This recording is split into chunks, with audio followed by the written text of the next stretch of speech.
যারা ভাগে কুরবানি দেয় বেশিরভাগ ক্ষেত্রেই তাদের কোরবানি বাতিল হয়ে যায়, সওয়াব বাতিল হয়ে যায়। এবং এটা বলার বিশেষ কিছু কারণ আছে। যারাই ভাগে কুরবানি দেন আমি সবাইকে বিনীত আবদার রাখছি, প্রিয় ভাইয়েরা প্লিজ মেহেরবানি করে 5টা বিষয়ে খেয়াল রাখবেন ভাগে কুরবানি দেওয়ার সময়। যদি এই 5টা বিষয়ে খেয়াল না রাখেন আপনার কোরবানি বাতিল হতে পারে, সওয়াব নষ্ট হতে পারে, আপনার এই শ্রম, আপনার এই অর্থ, আপনার এই নিয়ত, আপনার এই আমল সবকিছু বরবাদ হতে পারে। জাস্ট 5টা বিষয় খেয়াল রাখবেন, আপনার কোরবানি কবুল করতে পারে একজন। বলেন সবাই তিনি কে?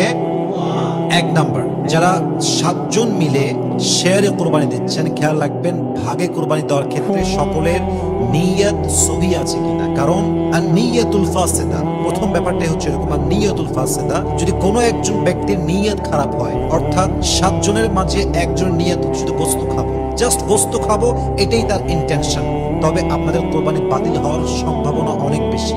কারণ হাদিসে আসছে ইন্নামাল আমালু বিন্নিয়াত, প্রত্যেকটা আমলের সওয়াব কি হবে, কেমন হবে, it's based on your intention. নিয়ত ভালো তো সওয়াব আছে, নিয়ত খারাপ তো আমলে কোনো সওয়াব নাই। এই জন্য খেয়াল রাখবেন আর নিয়তুল ফাসিদা, কোনো ব্যক্তির নিয়ত খারাপ আছে কিনা। রাজি আছেন তো ইনশাআল্লাহ? 2 নাম্বার, আর রিজকুল হারাম। 7 জন মিলে কোরবানি দিচ্ছেন কিন্তু খেয়াল রাখবেন যে কোনো একজন ব্যক্তির ইনকামটা হারাম আছে কিনা।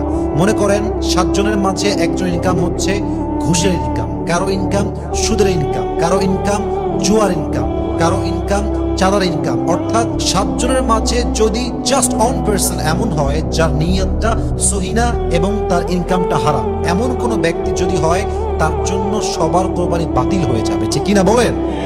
এবং হাদিসে আসছে আল্লাহর হাবিব বলেছেন ইন্নাল্লাহা তাইয়িবুন লা ইয়াকবালু ইল্লা তাইয়িবান, আল্লাহ নিজেও পবিত্র, আল্লাহ যা কবুল করে তাও পবিত্র, ঠিক কিনা বলেন? অতএব রিজিক যদি হারাম হয়, আর্ন মানি সোর্স যদি হারাম হয়, কোন একজনের আপনাদের কোরবানি বাতিল হতে পারে। আল্লাহ বোঝার তৌফিক দান করুক, বলেন সবাই আমিন। 3 নাম্বারটা হচ্ছে আল মুজাদালা ফিল মিলিক, ডিসপিউটস ওভার ওনারশিপ রুইন কোরবানি। মাথায় রাখবেন যদি আপনার ভাগে কুরবানি দেওয়ার ক্ষেত্রে ব্যাপারটা এরকম হয় যে একজন 500 কম দিয়েছে আর একজন 500 বেশি দিয়েছে, এখন এই মালিকানা নিয়ে ঝগড়া চলছে। অনেকে বলছে এই বুড়িটা আমি নেব কারণ আমার 500 বেশি আছে, কেউ বলছে এই কলিজা আমি নিব আমার 1000 বেশি আছে। এই যে মালিকানা নিয়ে ঝগড়া করা আপনার কোরবানির সওয়াবকে বাতিল করতে পারে, নষ্ট করতে পারে। অতএব যার যেটা ভাগ থাকবে স্পষ্ট থাকবে, কিন্তু কেউ কাউকে মালিকানা নিয়ে খোটা দিয়ে ভাগ নিয়ে ঝামেলা করে ঝগড়া করে নিয়তকে বাতিল করে কোরবানির সওয়াবকে বাতিল করা যাবে না, ঠিক কিনা বলেন? এই জন্য আপনারা মালিকানা নিয়ে ঝগড়া করবেন না। 3 নাম্বার বিষয়। 4 নাম্বার বিষয়টা হচ্ছে যে আয-যুহকু ওয়াত-তাফাখুর, এমন একটি বিষয় যেটা অনেকের মাঝে আজকাল দেখা যায়। বেশিরভাগ কুরবানি হয় শো অফের উপর। দেখবেন যে কেউ অনেক বড় কুরবানির জন্য গরু কিনে এবং এটা সেলফি তুলে ফেসবুকে দেয়, আপনার স্টোরিতে দেয়, টিকটক মেক করে। জাস্ট একটাই উদ্দেশ্য, গরু যদি বড় কিনেছে আমি, আমার ভিডিও ভাইরাল হবে বেশি। এই ভাইরালের চিন্তা, শো অফের চিন্তা আপনার সমস্ত আমলকে বাতিল করতে পারে, ঠিক কিনা বলেন?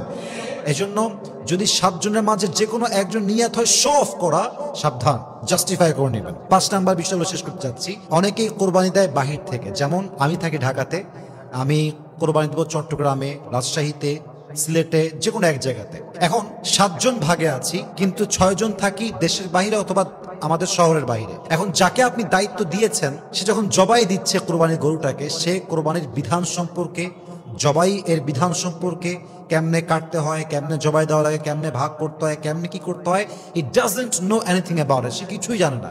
এখন সে কোরবানির গরু জবাই করতে গিয়ে হত্যা করে ফেললো, কথা। এখন একজনের মিস্টেকের জন্য, বিধান না জানার জন্য 7 জন কোরবানি বাতিল হয়ে যাবে, ঠিক কিনা বলেন? এজন্য 7 জন ভাগে দিচ্ছেন, অবশ্যই মাথা রাখতে হবে সবার কোরবানির সম্পর্কে বেসিক বিধান জানা আছে কিনা, গরু জবাই করার সুন্নতি নিয়ম কি, কোন আহকাম আছে, কোন বিধান আছে জানতে হবে। অতএব খেয়াল রাখবেন আমার দায়িত্ব টাকা দিয়ে দিলাম আর সব শেষ, তা নয়, বরং 7 জন মানুষ উপস্থিত থাকা জরুরি। যদি উপস্থিত নাও থাকতে পারেন এটা মাথায় রাখতে হবে যে আমার যে ভাগের কোরবানি দেওয়া হচ্ছে, গরু হোক ছাগল হোক, হোয়াট এভার ইট ইজ, গরু ছাড়া তো আপনার 7 ভাগ হবেই না। গরু যদি হয় তবে খেয়াল রাখতে হবে যে এখানে আমার এই কোরবানি দেওয়ার ক্ষেত্রে প্রভিশন তথা বিধান, হুকুম, আহকাম ঠিকঠাক আছে কিনা। আল্লাহ সবাইকে এই 5টা বিষয় বুঝে ভাগে কোরবানি দেওয়ার তৌফিক দান করুক। আমরা সকলেই জবান খুলে পড়ছি আমিন।